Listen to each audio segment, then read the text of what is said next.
Assalamualaikum warahmatullahi wabarakatuh. Salam, Om Swastiastu, Namo Buddhaya, salam kebajikan. Perkenalkan, nama saya Dian Putri Cahyanti dengan NIM 40124111101 dari kelas 4D Hukum Laut Internasional. Pada kesempatan kali ini, saya akan mempresentasikan tugas mandiri untuk mata kuliah ini dengan topik utama mengenai klasifikasi negara dalam hukum laut berdasarkan UNCLOS 1982, mulai dari negara pantai, negara yang secara geografis tidak beruntung, hingga negara tanpa pantai, serta konsep penting mengenai negara kepulauan. Baik, yang pertama kita bahas yaitu negara pantai. Negara pantai secara sederhana adalah negara yang memiliki wilayah laut atau berbatasan langsung dengan laut. Berdasarkan UNCLOS 1982, negara pantai memiliki hak kedaulatan atas laut teritorialnya dan hak berdaulat di zona ekonomi eksklusif atau ZEE. Contoh nyatanya tentu saja negara tercinta kita yaitu Indonesia. Baik, yang kedua ada negara tak berpantai. Nah, negara tak berpantai ini berdasarkan pasal 124 UNCLOS 1982, negara pantai adalah negara tak berpantai adalah negara yang tidak memiliki pantai laut sama sekali. Lalu bagaimana mereka bisa mengakses laut? Nah, UNCLOS menjamin hak akses ke dan dari laut bagi mereka untuk melalui negara transit. Contohnya itu Laos di Asia Tenggara atau negara Swiss di Eropa.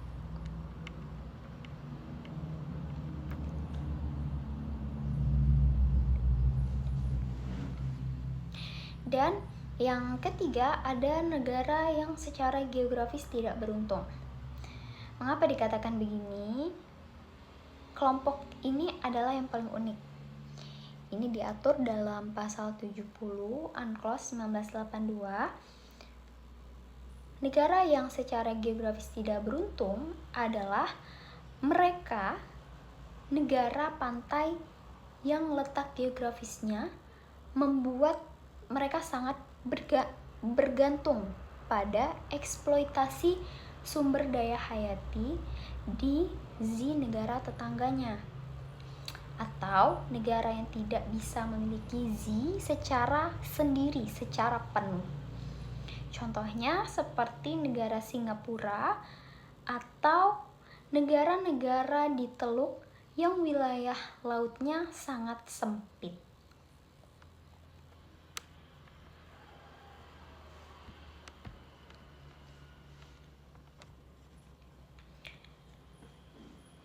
Oke, sekarang kita bahas mengenai negara kepulauan secara khusus.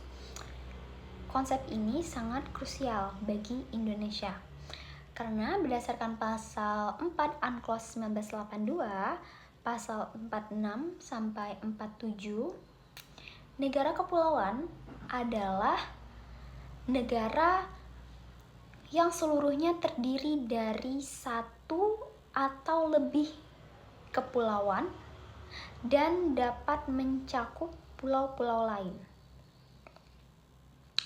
Nah, yang pertama garis pangkal. Negara kepulauan berhak menaris garis pangkal kepulauan yang menghubungkan titik-titik terluar pulau-pulau terluarnya. Syaratnya, rasio luar air terhadap luas daratannya harus 1:1 hingga 9:1.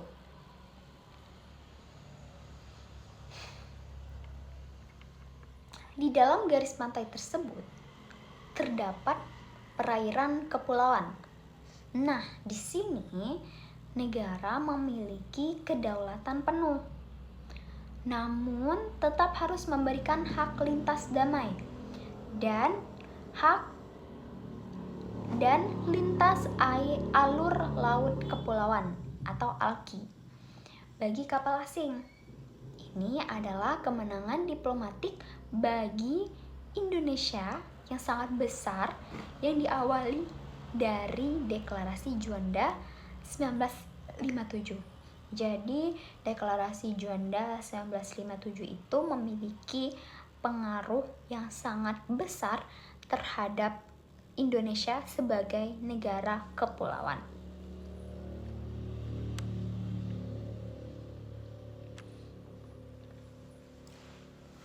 Nah, mengapa perbedaan status dari negara-negara ini penting?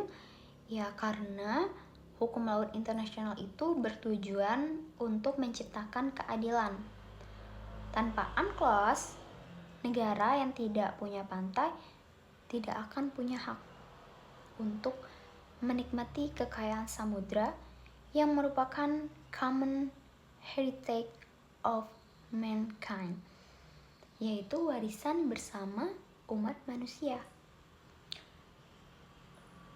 Jadi, dapat kita simpulkan, negara-negara tadi terbagi menjadi 3, negara pantai, negara tak berpantai, dan negara yang secara geografis tidak beruntung. Adapun perbedaan mendasar dari ketiganya, negara pantai yaitu negara yang berbatasan langsung dengan laut. Sedangkan negara tak berpantai, dia tidak memiliki pantai laut sama sekali. Sementara negara yang secara geografis tidak beruntung, mereka itu sebenarnya adalah negara pantai. Namun letak geografisnya itu membuat mereka sangat bergantung pada dari negara tetangga. Nah, kalau negara pantai tadi contohnya Indonesia, tentu saja tidak terlupa.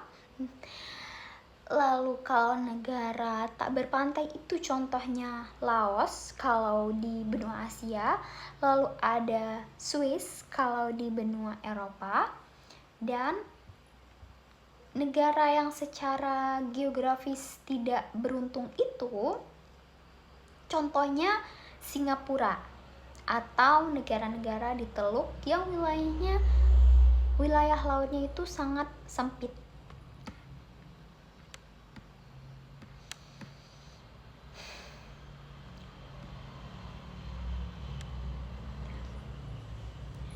Baik, mungkin hanya ini yang dapat saya sampaikan mengenai macam-macam garis pangkal dan macam-macam mungkin hanya ini yang dapat saya sampaikan mengenai materi garis pangkal ya, dan pembagian negara-negara tadi. Sebagai penutup, pemahaman mengenai garis pangkal dan status negara ini adalah fondasi dalam menjaga kedaulatan wilayah serta hubungan diplomatik antar negara di laut.